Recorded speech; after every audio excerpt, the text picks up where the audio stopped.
Among the many reasons to celebrate these United States in our 250th year, a new book by our CBS colleague, Norah O'Donnell. She's talking with Mo Rocca. I'm used to asking people questions, not answering them. So is this outside your comfort zone? Yes. Good.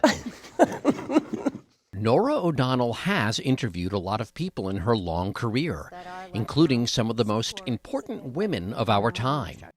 But when it came to women in history, she was shocked by how much she didn't know. I went to a good, big public high school in Texas. I went to Georgetown University, and yet my own understanding of women's contribution to American history has been limited. Did you find yourself constantly going, I can't believe I didn't know that? You know that emoji that has the head exploding? It was sort of like that at every turn.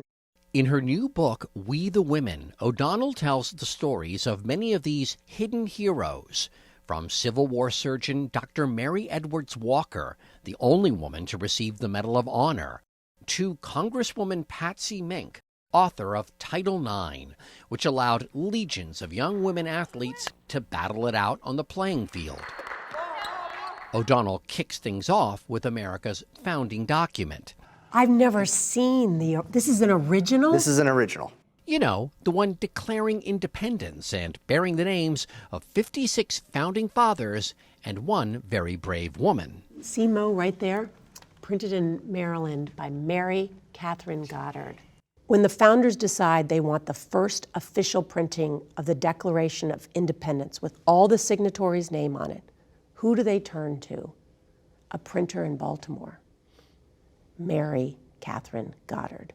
There's a woman's name on the Declaration of Independence. And remember, too, putting your name on the Declaration of Independence was treasonous. Now, Mary Catherine Goddard had printed the text. At Philadelphia's Museum of the American Revolution, Director of Collections and Exhibitions Matthew Skick showed us what's known as the Goddard Broadside. This is showing that she has her own business. It's showing that she is a revolutionary, just like John Adams, just like John Hancock. Yet a century after Goddard's bold act, women still couldn't vote. So on July 4th, 1876, a group led by Elizabeth Cady Stanton and Susan B. Anthony gathered here at Philadelphia's Independence Hall. They'd been denied speaking slots during America's centennial celebration. And what do these suffragists do? Since they weren't included, they storm the stage and go up there.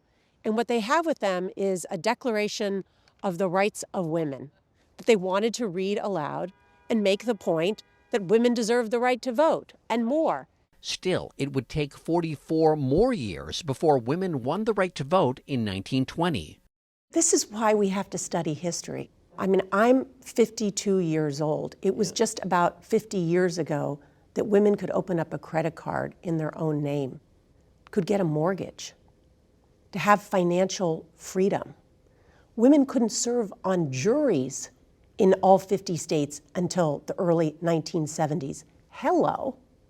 Also in the book, Babe Dietrichson, the first female sports superstar. The one and only Babe Dietrichson's a Harriet, again a winner.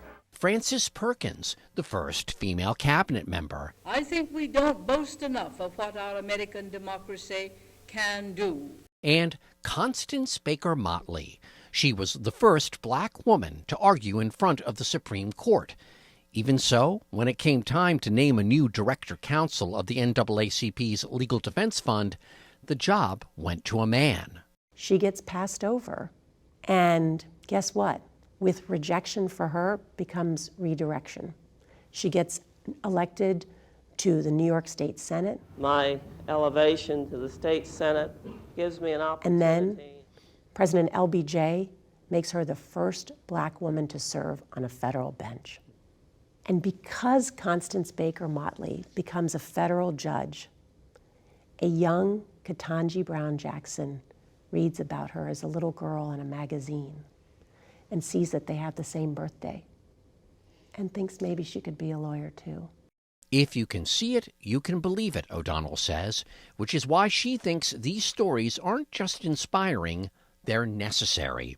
Mo, I cannot tell you how many times that I have experienced sexism. One example she did share happened while she was interviewing at CBS News to cover the White House. And I meet with this senior person at CBS, and he says, "So you have 3 young children?" And I said, "Yeah." He said, "Well, how are you going to cover the White House with 3 young children at home?" And I felt the blood rush up my neck, and I blurted out, "Do you ask men that question?" But I did not allow his misogyny to change the path of my career. And if I had, I wouldn't have sat in Walter Cronkite's chair. You were the second woman to solo anchor the CBS Evening News after Katie Couric. Connie Chung had co-anchored right before, Diane Sawyer over on ABC. Now there are 3 guys doing it. Does that tell you something? I don't think it's a good thing.